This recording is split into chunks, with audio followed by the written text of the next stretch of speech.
गुरु भक्ति योग। गुरु में अचल श्रद्धा और गुरु के प्रति दृढ़ भक्ति भाव से शिष्य सब कार्यों में सिद्धि एवं भौतिक आबादी प्राप्त कर सकता है। भवसागर में डूबते हुए शिष्य के लिए गुरु जीवन संरक्षक नौका है। साधारण प्रकार के भौतिक ज्ञान के बारे में अगर ऐसा है तो आध्यात्मिक मार्ग में गुरु की कितनी आवश्यकता होनी चाहिए। गुरु के सहाय के बिना जो मन को संयम में लाने की कोशिश करते हैं वे ऐसे व्यापारी हैं जिन्होंने अपने जहाज के लिए अच्छा संचालक नहीं चुना। कल हमने सुना कि सिख इतिहास के 8वें पातशाही में गुरु हर कृष्ण जी हो गए। मात्र 5 वर्ष की आयु में गुरु गद्दी पर आरूढ़ थे। एक बार उनके दर्शन हेतु गीता के प्रकांड पंडित कृष्णलाल आए।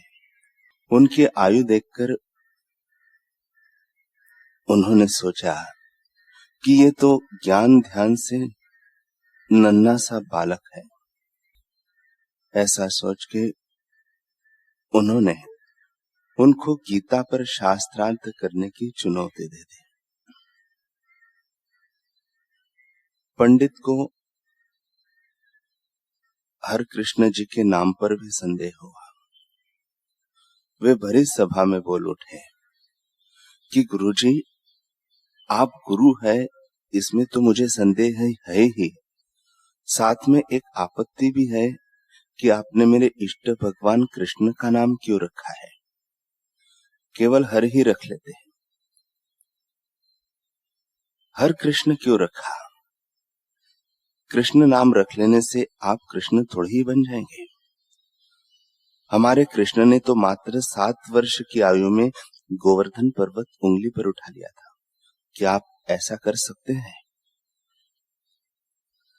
श्री गुरुदेव हर कृष्ण जी मुस्कुरा दिया। फिर बोले, कृष्णलाल जी, अगर मेरे नाम में कृष्ण शब्द होने के कारण मेरा गोवर्धन पर्वत उठाना आवश्यक दिखता है तो मेरे तो आधे नाम में ही कृष्ण है, बाकी तो हर है। लेकिन आप तो पूरा नाम ही विशुद्ध रूप से कृष्ण है। आयु भी लगभग 55 वर्ष है। इस आधार पर तो आपको कई गोवर्धन पर्वत उठाने पड़ेंगे। सभा में सबकी हंसी निकल गई। पंडित जी तो अवाक रह गए। मन में सोचने लगे कि यह इनको मेरी आयु कैसे पता चली, मेरा नाम कैसे पता चला। लेकिन गुरुदेव ने यह कहकर अपनी अंतर्यामिता का संकेत तो दे ही दिया था। लेकिन पंडित जी इतनी आसानी से कहां मानने वाले थे। उन्होंने सोचा, अवश्य ही इन्होंने किसी से मेरी चर्चा की होगी, आयु भी बता दी होगी। मुझे इस बात से प्रभावित नहीं होना चाहिए। यही सोचकर पंडित जी बोले, देखो गुरुजी, मैं श्री कृष्ण का भक्त हूं, इसलिए उनके नाम पर अपना नाम रखा है। आपकी तरह उनके समान होने का दावा नहीं किया। गुरु नहीं बनकर बैठा। और हाँ, वे सब आपको गुरु मानते हैं तो माने, लेकिन मैं आपको तभी मानूंगा जब आप मेरे कहे गीता के श्लोकों के अर्थ कहेंगे। गुरुदेव फिर मुस्कुरा दिए। मुस्कुराकर तो वे पंडित जी की बाल बुद्धि पर रहे थे, लेकिन पतंगा गरुड़ से कह रहा था कि मैं आपको तब पक्षीराज मानूंगा जब आप मेरे संग उड़ान प्रतियोगिता करेंगे। पर पंडित जी सोच रहे थे, देखो बाल योगी अंदर से तो हिल गए, लेकिन बाहर से मुस्कुराकर अपने भीतर की हलचल को ढकने की कोशिश कर रहे हैं। पर इसे क्या पता है मैं क्या चीज हूं। बड़े जयकारे बुलवा दिए इन्होंने अपने नाम के। आज पता लगेगा जब गले में ही शब्द अटक जाएंगे। गुरुदेव ने कहा, पंडित जी, आपकी राय हमें अच्छी लगी, लेकिन ऐसा करने पर भी आपकी शंका का निवारण पूरी तरह नहीं हो पाएगा। पंडित जी को लगा गुरुदेव बहाने बना रहे हैं। पंडित जी को अपनी जीत निश्चित सी दिखी। अहम के साथ बोले, क्यों जी, शंका क्यों बचनी है? आप श्लोक का अर्थ बताओ, बस हमारी सब शंका का समाधान हो जाएगा। गुरुदेव बड़ी नम्रता से बोले, आप जैसे विद्वान पंडितों के मार्गदर्शन में हमने तो गीता पढ़ी ही है, तो हमारे द्वारा अर्थ बताने में कौन सा आश्चर्य? क्यों न आप स्वयं ही कोई ऐसा व्यक्ति ले आए जिस पर आपको पूरी तसल्ली हो कि इससे तो ब्रह्मा जी भी नहीं बुलवा पाएंगे, हम उससे ही आपको अर्थ सुनवा देंगे। हमारे विचार से यह अच्छा रहेगा। पंडित जी समझ नहीं पा रहे थे कि गुरुजी रास्ता बनाकर भाग रहे हैं या मंद बुद्धि के कारण अपने ही जाल में फंस रहे हैं। मैं कल ही किसी को लेकर आता हूं, इतना कहकर वे चले गए। सीधा पहुंचे छज्जूराम के घर। छज्जू मंद बुद्धि होने के साथ गूंगा और बहरा भी था। उसे कल अपने साथ चलने के लिए पंडित जी ने तैयार कर लिया। फिर मन में सोचने लगे। रात भर अवश्यंभावी जीत की खुशी में पंडित जी को नींद ही नहीं आई। सुबह समय से पहले पंडित जी छज्जूराम को लेकर सभा में उपस्थित हो गए। छज्जूराम मूक बधिर भले था, लेकिन आंखों से बुझा हुआ नहीं था। उसने गुरुदेव को क्या देखा, मानो उसके तो रोम रोम में दीपावली जगमगा उठी।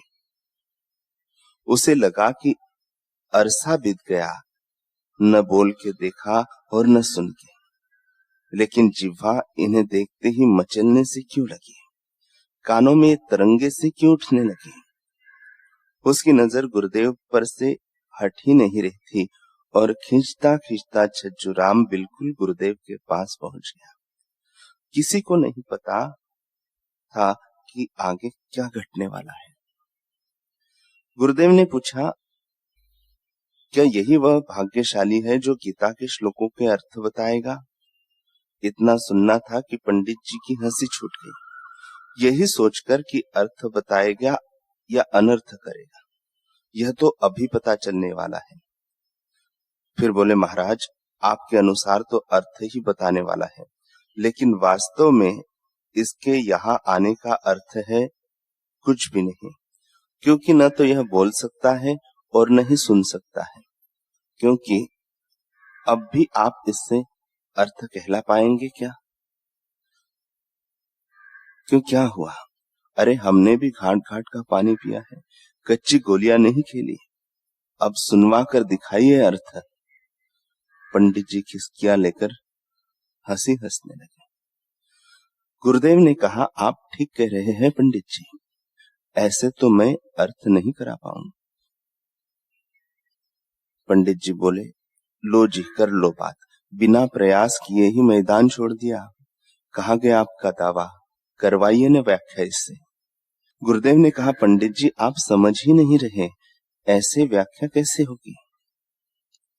पंडित जी ने कहा, यही तो मैं कह रहा था कि सब पाखंड मचा रखा है, भरमा रखा है सबको। हार स्वीकार कर ली ना आपने अब। गुरुदेव ने कहा, हार जीत की तो बात ही नहीं है पंडित जी, बात तो केवल गीता के श्लोक के अर्थ सुनवाने की है। पंडित जी ने कहा, तो हाँ, नहीं सुनवा पाए ना आप, और ना ही आप स्वयं बोल पा रहे हैं।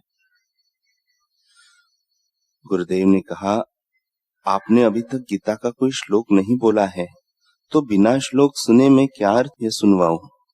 चलिए श्लोक बोलिए, छज्जूराम अवश्य ही अर्थ सुनाएगा। पंडित जी ने यह सुना तो अवाक रह गए। क्या गजब की ढिठाई है, बंदा तो हार मानने को ही तैयार नहीं। लो, बोलने में मुझे क्या है, बोल देता हूं। पंडित जी ने बड़ा बना संवार कर श्लोक गा दिया। इधर छज्जूराम ने देखा कि गुरुजी के हाथ में जो छड़ी थी वह उन्होंने उसके सिर पर रख दी। बस फिर क्या था, कमाल ही हो गया। बुझे हुए दीपक में सूर्य नारायण जगमगा उठे। सदियों से सन्नाटे की वीरानी सह रहे कर्ण छिद्रों में मानो शहनाइयां बज उठी। युगों युगों से जुबान के तार छिड़ गए हैं, उस गूंगी जुबान के तार छिड़ गए। जी हाँ, वह हो गया जिसकी उम्मीद न थी, ना ही विश्वास था। छज्जू बोल उठा, पंडित जी, 700 श्लोकों में से आपने एक ही श्लोक बोला और उसका उच्चारण भी गलत कर दिया। इसको ऐसे नहीं बोलते हैं। छज्जू राम ने श्लोक क्या बोला, पंडित जी की तो बोलती ही बंद हो गई। ताले लग गए। हाय, मैं क्या देख रहा हूं?